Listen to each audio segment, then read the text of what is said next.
The salt-kissed breeze tangled through her locks like fingers tracing the curve of her jaw, and Kendra felt the heat of his palm still burning against the small of her back. That electric, maddening pressure where his tattooed knuckles had dragged slow across her bare shoulder blade only minutes ago. His breath was a furnace against the column of her throat, his lips barely grazing the pulse point that hammered like a trapped bird beneath her golden-brown skin. She tasted champagne and danger on his tongue, felt the ridge of every inked serpent coiling across his forearm press into her hip as he pulled her flush against the hard architecture of his chest. God, the way his dark eyes devoured her, hungry and reverent all at once, like she was the only sacred thing left in this sinful, glittering world. But then the floodlight hit them, and there he stood at the end of the pier, Prosecutor Choi Min-suk, his charcoal suit immaculate despite the humid July night pressing against Busan's harbor like a wet palm. His silhouette carved itself against the sodium glow of the dock lamps, and the champagne in Kendra's veins turned to ice water. The man she'd been tangled with, Jaewon, her Jaewon, the one whose biceps were mapped with sprawling peonies and whose jaw could cut glass, went rigid beside her. His tattooed hand, the one that had been tracing lazy, possessive circles on her waist, dropped to his side like a severed wire. Enjoying the evening air? Choi's voice carried across the 30 feet of weathered planking between them, smooth as aged whiskey poured over a blade. He didn't raise it. He never needed to. The quiet was worse. The quiet meant he'd already built the case, already sealed the verdict, and was simply allowing them the dignity of hearing it read aloud. Kendra's silk wrap dress, emerald green, the color Jaewon had whispered made her look like something he wanted to keep locked in a private gallery, fluttered against her thighs in the harbor wind. She smoothed it down with trembling fingers, acutely aware of how the fabric clung to every lush curve of her body, how the thin straps had slipped during their stolen hour below deck, how her lipstick was undoubtedly smeared in a way that announced exactly what those full, dark lips had been doing. Jaewon shifted his weight, and the movement made the dragon tattoo spanning his entire left deltoid ripple like living ink. His white linen shirt, unbuttoned to the sternum, revealed the geometric mandala tattooed across his pectoral, the one Kendra had traced with her tongue not 40 minutes ago while the yacht rocked gently and his groan had vibrated through her entire skeleton. "Prosecutor Choi," Jaewon said, and his baritone was steady, controlled, the voice of a man who'd spent 6 years building a legitimate shipping empire to outrun the whispers of his father's organization. "This is a private berth. You'd need a warrant to." "I need nothing." Choi stepped forward, and the dock lights caught the silver cufflinks at his wrists, the thin scar bisecting his left eyebrow, the absolute zero temperature behind his rectangular glasses. "I need nothing because I am not here as a prosecutor tonight, Jaewon. I am here as the man whose fiancé was supposed to be at the ministry gala 3 hours ago." The word hit Kendra like a physical blow. Fiancé. She'd known, of course she'd known, but hearing it spoken aloud in that flat, clinical tone transformed it from an abstract complication into a guillotine blade hovering above her neck. She'd met Choi Min-suk at a charity auction in Gangnam 4 months ago. He'd been magnetic in that cold, untouchable way. Sharp suit, sharper mind. A gaze that catalogued her like evidence. She'd been the entertainment, the stunning young woman in the emerald dress who'd laughed too loudly at his dry observations, who'd made him crack the faintest smile. And then Jaewon had walked in, all rolling shoulders and ink-stained skin and that devastating half-smile, and the auction had ceased to exist. "Your fiancé," Kendra repeated, and her voice came out steadier than she felt. She lifted her chin, letting the harbor light catch the gold hoops at her ears, the sheen of perspiration on her décolletage. "Your fiancé who called me at 11 p.m. crying because you hadn't come home in 4 days. Your fiancé who begged me to meet her for drinks because she was lonely in that enormous apartment you keep her in like a porcelain figurine." Something flickered behind Choi's lenses. Not anger exactly. Something more surgical, more personal. "And you responded by bringing her to a yacht. My yacht. A yacht registered under a shell company I spent 3 years constructing." He tilted his head, studying them the way he studied defendants in courtroom 4B. "Tell me, Kendra, was that your idea? Or did my dear Jaewon suggest it?" Jae-won stepped forward, placing himself half a body length in front of Kendra, and the movement was so instinctively protective that her chest ached. The tattoos on his forearms, koi fish swimming upstream, a compass rose, Korean script she'd never been able to read, flexed as his hands curled at his sides. She's not on trial here, Min-suk. Everyone is on trial here. Choi reached into his interior jacket pocket and withdrew a manila folder, thick with papers. He held it up, and the dock light illuminated the edges of photographs within. Shall I walk you through the evening? Because I have it documented. Every minute, every choice. He opened the folder. 7:42 p.m. You, Jae-won, left the Meridian Hotel where you'd been in a meeting with the Port Authority. Security footage shows you in the lobby, adjusting your cuffs, checking your phone. He pulled out a glossy still. Jae-won in profile, the serpent tattoo on his neck visible above his collar, his expression unreadable. 7:58. You arrived at the Gangnam parking structure. Level 3. Camera 7. Another photo. Jae-won leaning against a black sedan, scrolling his phone, the mandala on his chest visible through the unbuttoned shirt. 8:15. Kendra. He said her name like it was a piece of evidence being entered into the record. You exited the parking structure in the emerald dress. You were on the phone, smiling. The photograph showed Kendra in three-quarter view, her locks pulled up in a voluminous puff, her smile radiant and unguarded, the dress hugging her hourglass frame like it had been painted on. You got into his car. You did not go to the ministry gala where you were my +1. Kendra's stomach dropped. She remembered that smile. She'd been listening to Jae-won's voice on the phone, that low rumble telling her he'd found the yacht, that the crew had been dismissed, that the champagne was chilled to exactly the temperature she liked. She'd been giddy, reckless, drunk on the anticipation of his hands on her skin. 9:03, Choi continued, his pace unhurried, methodical, each timestamp a nail in a coffin. You arrived at Pier 9. The yacht Sora was already illuminated. You boarded together. The gangway camera caught you both. He held up the image. Jae-won's hand on the small of Kendra's back, guiding her aboard. Her head tilted up toward him, lips parted, eyes half-lidded with that particular hunger she couldn't hide. His gaze down at her was possessive, tender, absolutely wrecked with wanting.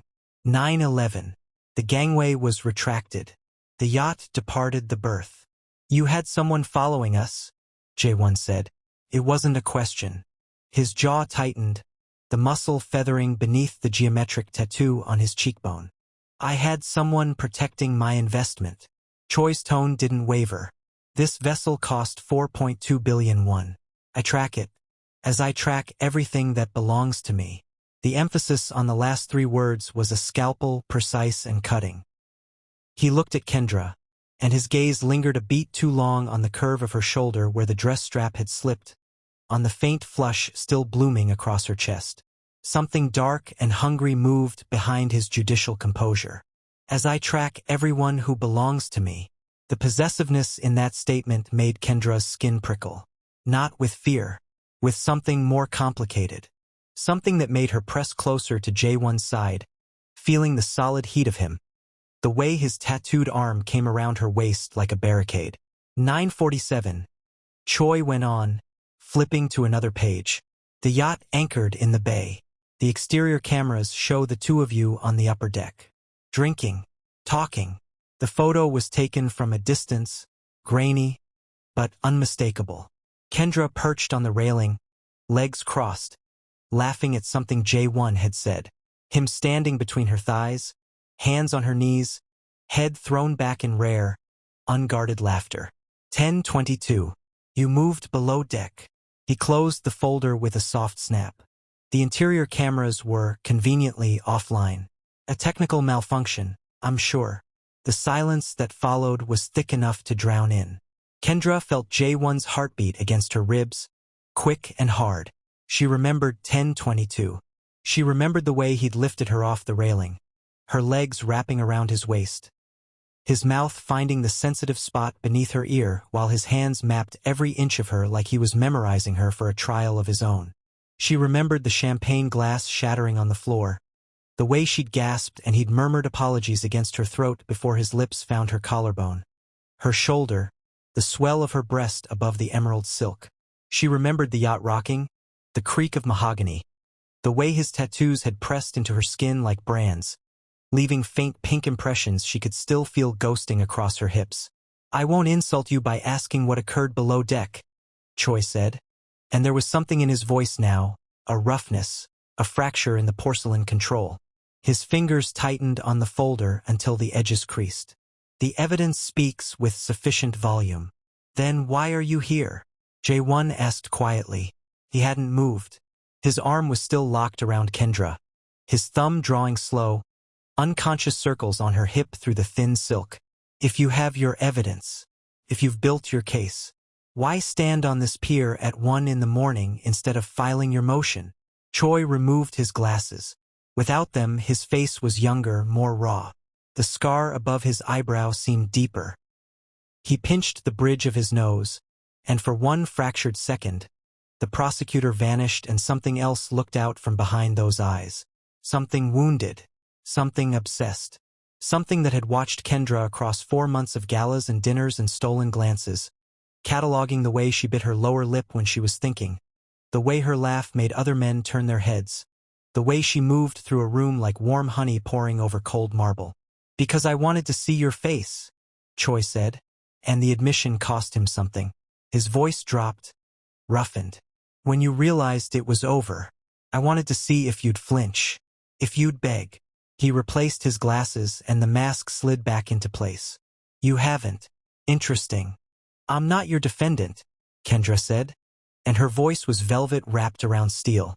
She stepped out from behind Jae-won's arm, and the movement made Choi's eyes track her with an intensity that bordered on physical contact. She stood in the docklight, unapologetic, the emerald dress catching the breeze, her skin glowing warm and golden, her dark eyes level with his. "I'm not your fiancé. I'm not your property to track on a GPS. I'm a 23-year-old woman who made a choice tonight, and I'd make it again." The words hung in the salt air. Choi stared at her, and something shifted in his expression. A tightening around the mouth, a dilation of the pupils that he couldn't hide behind his lenses. He looked at her the way a man looks at a verdict he cannot appeal. With fury, with fascination, with a terrible, aching want that he would sooner swallow glass than acknowledge. "A choice," he repeated. "Yes, and choices have consequences, Kendra." He turned to Jae-won. "Your shipping license renewal is in committee next month. I sit on the oversight panel. The Port Authority investigation into your father's old routes is ongoing. I control the timeline." He let the threat settle like sediment in still water. "And you?" He looked back at Kendra, and his gaze dropped to her mouth, lingered, rose. "Your gallery opening in September. The permits, the zoning approvals, all passed through my office. You wouldn't..." Jae-won growled, and the sound was animal, low, vibrating through his chest and into Kendra's shoulder where she'd stepped back against him. His hands came up to grip her arms, steadying her, and the movement made every tattoo on his forearms shift and writhe. "You wouldn't weaponize your position over a personal." "Personal?" Choi laughed, and it was the ugliest sound Kendra had ever heard. Short, bitter, devoid of humor. "You took what was mine onto my vessel and made her scream my name in the dark, and you call this personal?" The silence that followed was absolute. Even the harbor seemed to hold its breath. Kendra felt the blood rush to her face, hot and shameful and electric. She hadn't screamed his name. She'd screamed Jae-won's. But the confusion in Choi's eyes, the raw, jealous delusion of it, told her he'd convinced himself otherwise. Or perhaps he simply needed the narrative. Needed to believe that even in another man's arms, she'd called for him. "That's not what happened," Kendra said softly. "I know what happened." Choi's voice was barely a whisper now. He stepped closer, and the distance between them shrank to 2 feet. She could smell his cologne. Sandalwood and something colder, metallic, like the inside of a courtroom. "I know because I've watched you for 4 months. Every gala, every dinner, The way you tilt your head when you're listening. The way you tuck a lock behind your ear when you're nervous. The way you looked at me in Gangnam in April and made me believe I could be something other than what I am." His composure was cracking now, hairline fractures spreading across the judicial facade. And then he walked in, with his ink and his shoulders and that goddamn smile. "And you looked at him the way I needed you to look at me." Jaewon's hand found Kendra's and interlaced their fingers. His grip was firm, grounding, his calloused palm rough against her softer one. She squeezed back. "You don't get to grieve something that was never yours," Kendra said, and her voice was gentle now, almost tender, because she could see it. The loneliness beneath the prosecution, the desperate, clawing need of a man who collected people the way he collected evidence, carefully, coldly, without ever letting them warm in his hands. "You never asked me what I wanted, Min-suk. You decided what I was. +1. A decoration. A case file with a pulse." Choi flinched, actually flinched, a full-body recoil as though she'd struck him. Then he straightened, buttoned his jacket with precise fingers, and the prosecutor reassembled himself piece by piece. The license renewal, the permits, the investigation. He listed them like charges. "You have 72 hours to consider your position. Both of you." He turned on his heel, his Italian shoes clicking against the planking. "Choi!" Jaewon's voice stopped him. The Korean man stepped forward, releasing Kendra's hand, and walked until he stood directly in the prosecutor's path.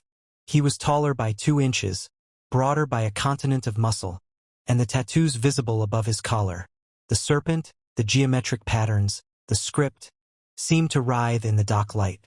"You touch her gallery. You touch my license. You weaponize one single page of your authority over this, and I will make sure every journalist in Busan knows exactly how Prosecutor Choi Min-suk surveils women he's fixated on.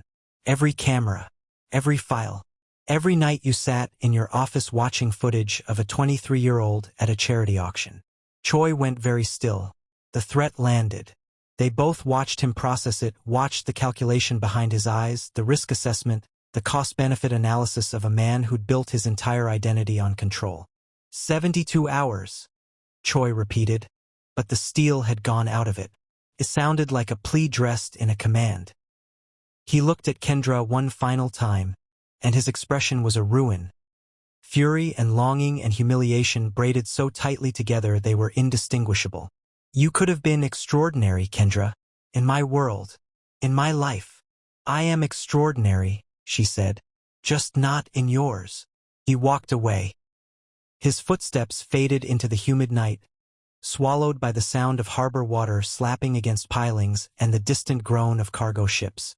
The manila folder went with him, tucked under his arm like a closed case. Kendra exhaled. Her knees buckled, and Jaewon caught her, his arms sweeping under her knees and around her back, lifting her against his chest as though she weighed nothing. The tattoos on his biceps pressed into her bare arms, cool ink against flushed skin. She buried her face in his neck, breathing in the scent of him, sea salt, expensive soap, the faint metallic tang of the champagne they'd spilled. "He'll come back," she murmured against his pulse. "Let him." Jaewon's lips pressed into her hair, into the soft coils at her temple. His arms tightened. Below them, the yacht rocked gently at its mooring, a cradle for the wreckage of the evening. "I didn't build everything I have to hand it to a man who thinks love is a surveillance operation." Kendra pulled back to look at him. His face was all hard angles and soft eyes, the geometric tattoo on his cheekbone catching the light, the faint pink marks on his jaw where her nails had been. She reached up and traced the serpent on his neck with one fingertip, following its coiled path down to where it disappeared beneath his collar. "Take me back below deck," she whispered. His mouth curved, that devastating, half-ruined smile. "The champagne's warm. I don't care about the champagne." He carried her down the gangway, back onto the Sora, and the night swallowed them whole. Above, the harbor lights flickered. Somewhere in the city, a prosecutor sat in a dark office, staring at surveillance stills of a woman in an emerald dress, learning the shape of a loss he could not litigate. And if this story has your heart hammering the way it has mine, If you felt every second of that pierside confrontation in your chest, then do me a favor. Hit that subscribe button right now, drop a comment telling me whose side you were on, and share this with someone who lives for tension that could snap a spine. You will not want to miss what happens when those 72 hours expire. Trust me, the next chapter makes tonight look like a parking ticket. The yacht rocked. The champagne was indeed warm. And Kendra, draped across J1's lap in the amber glow of the cabin, let his tattooed fingers trace slow, deliberate patterns along her ribs while the harbor breathed outside and the world narrowed to the heat of his mouth on her shoulder, the rasp of his whisper against her ear, the way he said her name like a prayer he'd been saving for exactly this congregation of two. Outside, the tide turned. 72 hours began counting down. And Prosecutor Choi Min-suk, alone in his glass tower overlooking the city, opened the manila folder one more time, studied the photograph of Kendra laughing on the upper deck, traced the edge of the image with his thumb, closed the folder, opened it again. The night was very long, and it was far from over. If you made it this far, you beautiful, obsessive soul, smash that like button so hard your screen cracks, and ring that notification bell because AMBW Romance Stories drops a new chapter every single day, and the next one. The 72-hour deadline, the gala confrontation, the moment Choi finally loses that immaculate composure in front of 400 witnesses, is going to ruin you in the best possible way. Drop a heart emoji in the comments if J1's protective energy made you weak in the knees. Share this with your group chat. Tell them Kendra said hi. Tell them the emerald dress is a metaphor. Tell them whatever you need to tell them. Just don't let this story die in your watch history. Until next time, my loves, stay wicked, stay wanted, and never, ever let a man in a charcoal suit convince you that you belong in a file folder. This has been AMBW Romance Stories. Subscribe, share, obsess, repeat.